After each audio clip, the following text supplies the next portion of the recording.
मगर बीजेपी इस मुल्क में एक ही तहजीब, एक ही मज़हब, एक ही जबान को लागू करना चाहती। तो इंशाअल्लाह ताला ये नहीं होगा। यानी अब आसाम में अगर मुसलमान शादी करेंगे कानून के लिहाज से, तो ना काजी साहब रहेंगे खुतबा के लिए, ना दुल्हन को महर मिलेगा। तो फिर ये तो इस्लाम का बहुत बड़ा रुकन है, ये महर देना दुल्हन को। तो मुस्लिम महिलाओं से बड़ी मोहब्बत मित्रों को, वजीर आजम को, मेरी बहन है, अरे फिर बहन को महर नहीं मिलना। आसाम की हुकूमत ने कानून पास किया, इस पर कोई नहीं बोलेगा, कोई सेकुलर पार्टी नहीं बोलेगी। क्यों नहीं बोलेगी? उनका वोट नहीं मिलता। अरे सच्चाई तो बोलो तुम लोग। अब आप देखिए आसाम में कानून बना दिए वहां पर बीजेपी वाले।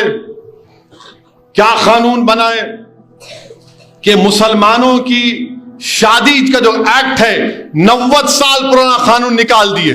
और क्या बोल रहे बीजेपी वाले कि हमारी शादी होना स्पेशल मैरिज एक्ट के तहत। खुतबा कौन पढ़ेगा फिर निकाह में? और फिर महर कौन देगा दुल्हन को? यानी अब आसाम में अगर मुसलमान शादी करेंगे कानून के लिहाज से, तो ना काजी साहब रहेंगे खुतबा के लिए, ना दुल्हन को महर मिलेगा। तो फिर ये तो इस्लाम का बहुत बड़ा रुकन है, ये महर देना दुल्हन को। वहां पर बीजेपी की हुकूमत ने ये वो कानून को बंद कर दिया और कहा कि स्पेशल मैरिज एक्ट में आपको रजिस्ट्रेशन करना पड़ेगा। अच्छा, स्पेशल मैरिज एक्ट में उसमें जो अगर स्पेशल मैरिज एक्ट में शादी होती तो जायदाद का बंटवारा पर्सनल लॉ के तहत नहीं होगा मुसलमानों का। हमसे शरीयत को छीनना चाहते हैं। महर तो गायब हो गया, तो महर मुअज्जल देना पड़ता। अगर फौरन दे रहे तो दे दो, ये दिए, बाद में दे रहे तो वो भी लिखना पड़ता। गायब हो गया, निकाल दिया बीजेपी ने वहां पर। तो मुस्लिम महिलाओं से बड़ी मोहब्बत मित्रों को, वजीर आजम को, मेरी बहन है, अरे फिर बहन को महर नहीं मिलना। आसाम की हुकूमत ने कानून पास किया और आसाम में 51% मुसलमान, 51% मुसलमान टॉप के 20% गरीबों में आते।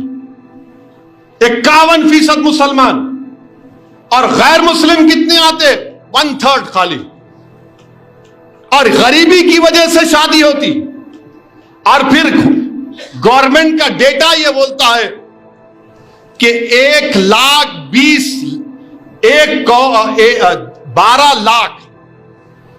12 लाख बच्चों की शादी हुई। कितने मुसलमान हैं उसमें? सिर्फ 11% हैं। 84% तो गैर मुस्लिम है। और आप बोल रहे नहीं हम ऐसा करना चाह रहे। इस पर कोई नहीं बोलेगा, कोई सेकुलर पार्टी नहीं बोलेगी।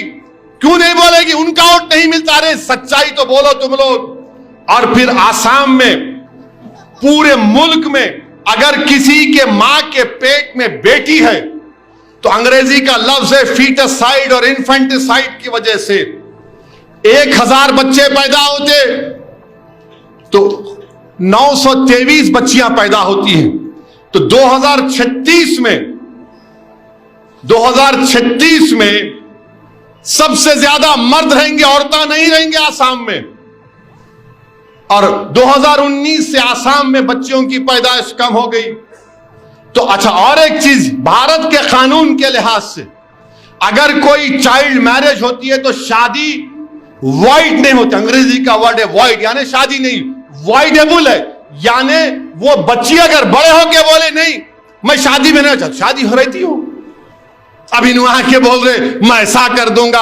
अरे महर का क्या होगा, खाजी का क्या होगा? मगर नहीं, पूरा हम ट्राइबल को नहीं लाएंगे इसमें। हिंदू मैरिज एक्ट का एक्सेप्शन दे देंगे, हिंदू एडॉप्शन एक्ट का एक्सेप्शन दे देंगे। किस पे लागू होगा? खाली मुसलमानों पर। माने हिंदू मैरिज एक्ट में पूरे एक्सेप्शन, क्योंकि कस्टम के नाम पर एक्सेप्शन, एडॉप्शन में कस्टम के नाम पर एक्सेप्शन। हमारा शरीयत से हमको छीनने की कोशिशें की जा रही। बहरहाल मेरे अजीज दोस्तों और बुजुर्गों, मुझे यकीन है कि इंशाअल्लाह ताला हम इस दीन पर फख्र से चलते और फख्र से चलेंगे इंशाअल्लाह ताला। ये दीन हमारा है। कोई बहुत कर लिए, रशिया कर लिया, रशिया कम्युनिज्म था, मदरसे बंद कर दिए, तो तहखानों में बच्चों को बिठाकर हुफ्फाज बनते थे। ना स्टालिन का रशिया दीन इस्लाम को खत्म कर सका, ना चंगेज खान हलाकू ने इस्लाम को खत्म करने की कोशिश की।